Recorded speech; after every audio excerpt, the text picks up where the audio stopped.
Esta é a primeira parte da 8ª aula. Definições.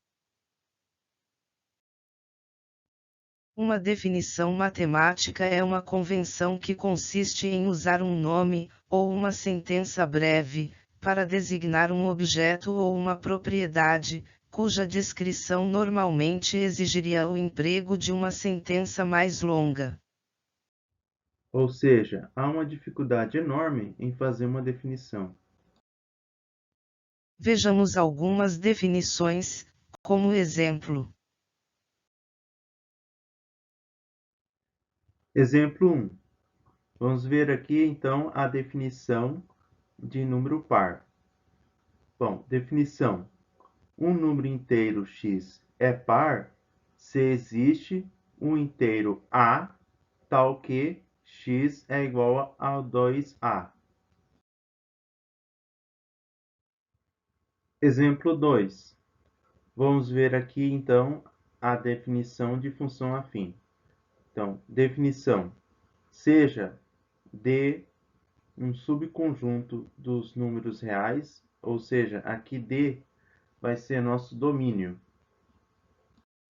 Uma função de uma variável real f, que parte do domínio para os números reais, é chamada de função afim quando existem constantes a e b pertencentes aos números reais, tais que, para todo x pertencente ao domínio, temos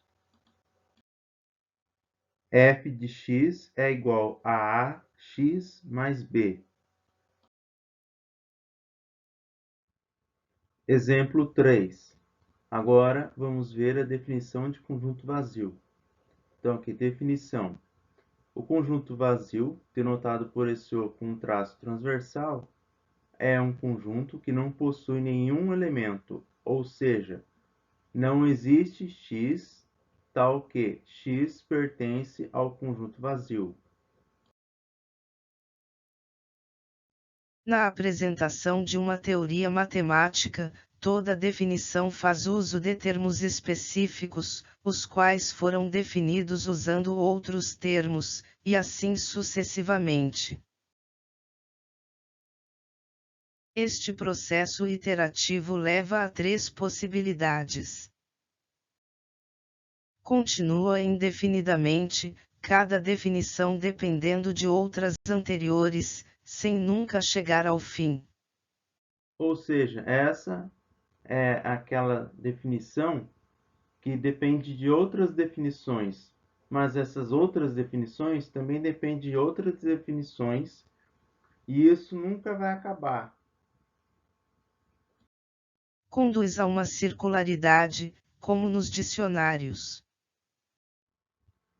Onde se vê, por exemplo, no dicionário, a definição de compreender é perceber, e a definição de perceber é entender.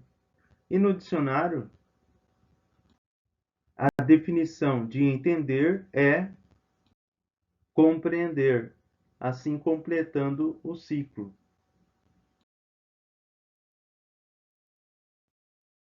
Termina numa palavra, ou num conjunto de palavras de preferência dotadas de conotações intuitivas simples, que não são definidas, isto é, que são tomadas como representativas de conceitos primitivos.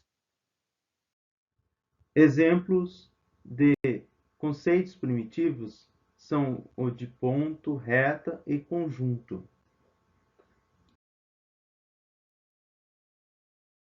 Evidentemente, as alternativas A e B, citadas não convêm à matemática.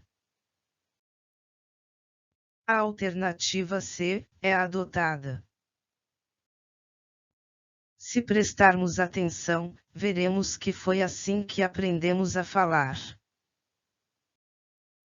Numerosas palavras nos foram apresentadas sem definição e permanecem até hoje em nosso vocabulário como conceitos primitivos, que aprendemos a usar por imitação e experiência. Ou seja, nós aprendemos primeiro alguns conceitos primitivos e depois vamos aprofundando esses conhecimentos.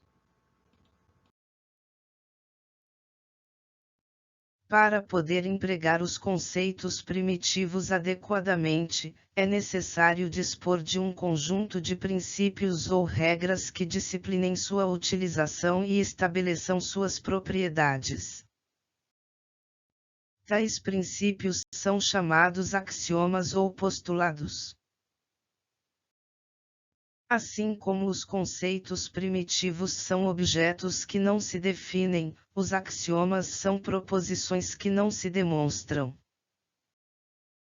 Uma vez feita a lista dos conceitos primitivos e enunciados os axiomas de uma teoria matemática, todas as demais noções devem ser definidas. Portanto, junto com as definições, também temos algumas afirmações que não conseguimos demonstrar. Essas afirmações nós damos o nome de axiomas. Até a próxima parte desta aula.